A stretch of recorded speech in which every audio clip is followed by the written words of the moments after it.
여러분 안녕하십니까, 진성호입니다. 조선일보가 방금 충격적인 보도를 했습니다.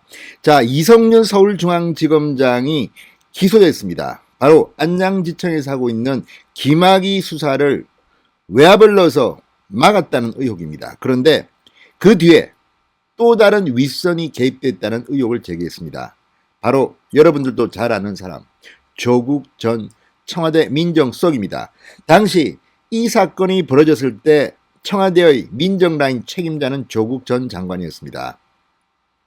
자, 검찰이 얼마나 많은 물증과 진술을 확보했느냐에 따라서 조국은 어쩌면 구속될 가능성도 배제할 수 없습니다. 여기에 조국 전 민정수석의 실무 액션 담당자는 이광철 민정비서관이었던 것으로 보입니다.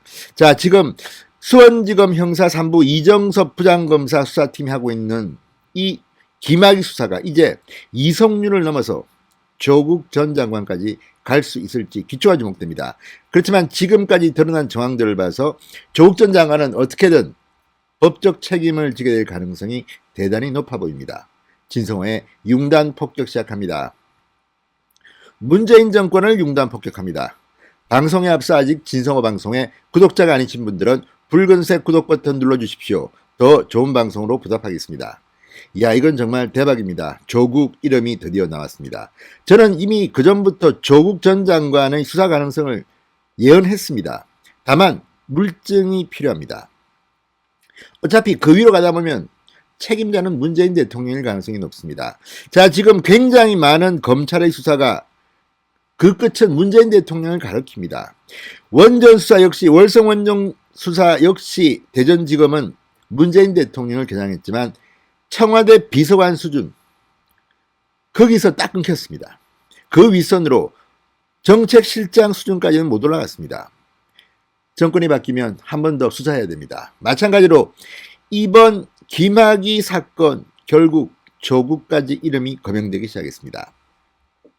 자, 수원지검이 조국 전 민정수석과 이광철 청와대 민정비서관이 2019년 안양지청의 김학의 전 차관 불법 출국 수사 무마에 관여한 정황을 포착하고 수사 중인 것으로 알려졌다고 조선일보가 방금 전 긴급 파전했습니다. 대검찰청 법원 등에 대한 조선일보의 취재에 따르면 2019년 6월 조국 당시 민정수석 그리고 이광철 청와대 선임행정관, 당시는 선임행정관이었습니다. 지금은 민정비서관입니다. 이광철 선임행정관이 윤대진 법무부 검찰국장을 통해 대검 과거사진상조사단 소속 이규원 검사에 대한 안양지청 수사를 가로막은 것으로 조사됐다는 것입니다. 자, 여기서 등장하는 또 다른 인물 윤대진을 주목할 필요가 있습니다. 윤대진 법무부 검찰국장 잘 나갔습니다. 이때는 문재인 정권 초기였습니다. 그리고 윤대진 소윤이라 불렸습니다. 윤석열 전 검찰총장이 대윤, 윤대진 전 검찰국장이 소윤, 한창 잘 나갔습니다. 그리고 그때는 문재인 정권 사람처럼 됐습니다. 그러나 지금 윤석열 전 총장이 검찰총장에 대해서 조국 전 장관 일가를 수사하면서 윤석열의 측근으로 분류됐던 윤대진 또한 탄압을 받아서 지금은 사법연수원 부원장으로 물을 먹고 있습니다. 이 자리는 수사를 지휘하는 자리가 아닙니다. 윤대진 당시는 법무부 검찰국장 예산과 인사를 주무르는 막강한 자리에 있었던 윤대진이 윤석열과 친하다고 해서 아마 그런 이유로 보입니다만 지금은 물을 먹고 있습니다. 이 윤대진이 바로 중간에서 다리를 놓은 게 아닌가 하는 의혹입니다. 그래서 윤대진 전 검찰국장이 입을 열면 박상기 당시 법무부 장관부터 청와대 민정수석이었던 조국, 이광철 행정관까지 크게 다칠지도 모른다는 생각이 불현듯 듭니다. 두고 보십시오. 자, 당시 안양지청은 이규원 검사가 허위 출검 요청서를 작성한 혐의를 확인한 상태였습니다. 그러니까 이규원 검사가 불법을 저질렀다는 것을 알고도 결국은 권력의 압력으로 이 사건을 무마했다는 의혹입니다. 자, 윤석열 전 검찰총장의 최측근으로 한때 분류됐던 사람이 윤대진입니다.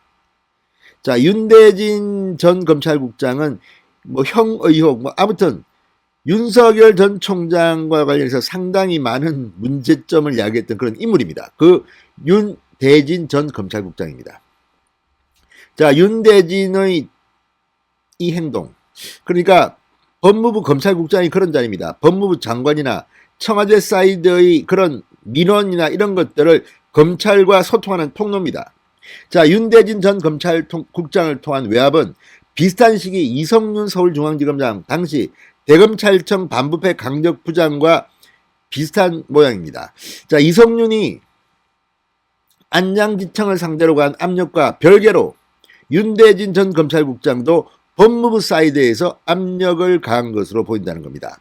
이 같은 내용은 직권남용 혐의로 기소된 이성윤의 공소장에도 일부 내용이 담긴 것으로 알려졌다고 조선일보는 보도합니다. 2019년 6월쯤 이규원 검사는 안양지청의 모 수사관으로부터 자신이 수사받고 있다는 사실을 전해 듣고 사법연수원 동기로 친분이 두터운 이광철 비서관에게 알렸다고 합니다. 이에 이광철은 조국 수석에게 이규원 검사는 곧 유학 갈 예정인데 이 검사가 수사받지 않고 출국할 수 있도록 검찰에 말해달라는 취지로 얘기했다는 것입니다. 조선일보가 보도한 내용입니다. 조국 당시 민정수석은 그 내용을 윤대진 검찰국장에게 전달했고 윤 국장은 연수원 동기인 이현철 당시 안양지청장 현 서울고검 검사에게 전화를 해서 김학의 긴급 출국금지는 법무부 대검 서울 동부지검장 승인하에 이루어진 일인데 왜 이규원 검사를 수사하느냐, 유학 가는데 문제가 없도록 해달라, 이렇게 말했다고 합니다. 자, 이 말이 사실이라면 이거 정말 쇼킹하지 않습니까? 아니, 당시 서울동부지검장 한찬수 지검장은 이성윤 서울중앙지검장 당시 대검 반부패 강력부장의 요청을 거절했다고 합니다. 아니, 동부지검장이 승인하지도 않은 일을 갖다가 뒤늦게 추후 추인해달라? No! 그런데 지금 이 말을 보면 다 이야기됐다. 대검찰청은 물론 이성윤을 이야기한 거겠죠. 법무부 대검 서울동부지검장 승인하에 이루어진 일인데 왜 이규원 검사를 수사하느냐? 유학 가는데 문제없다고 해달라. 이 자들은 불법을 저지르고 범죄 행위를 저질러도 다 봐줍니다. 이렇게 해서 이런 혐의자를 지금 유학도 보내주고 참 좋은 세상입니다. 정권을 위해서 총대를 메고 이렇게 해서는 안 되는 짓을 해도 이렇게 영전시키는 것이 문재인 정권의 정체입니까? 이 의혹 반드시 수사해야 합니다. 자, 그해 7월 결국 안양지청은 이 검사에 대한 수사 필요성이 없다는 취지의 보고서를 대검찰청에 올리게 됩니다. 자, 안양지청은 수사 중단 직전 사건 마무리 차원에서 법무부 출입국 관련 직원들을 소환 조사했다고 합니다. 그 사실을 보고받은 박상기 당시 법무부 장관 강한 불만을 표시하며 윤대진 국장을 통해서 안양지청에 사실상 수사 중단 압력을 가한 일도 있었다고 조선일보가 보도했습니다. 자, 이런 것들이 사실이면 지금 박상기까지 줄줄이 사법 처리돼야 될 것으로 보입니다. 자, 수원지검은 윤대진 전 검찰국장을 직권남용 혐의로 지난 12일 공수처로 이첩했습니다. 검찰 안팎 개선, 조국, 박상기, 윗선 수사가 불가피하다는 전망이 제기되고 있다고 조선일보가 전합니다. 자, 이제 이 김학의 사건, 이게 정말 원전보다 더합니다. 폭발력이. 조국까지 갔습니다. 그 다음은 어디까지 갈지 한번 지켜보겠습니다. 신성호의 융단 폭격이었습니다. 여러분 감사합니다.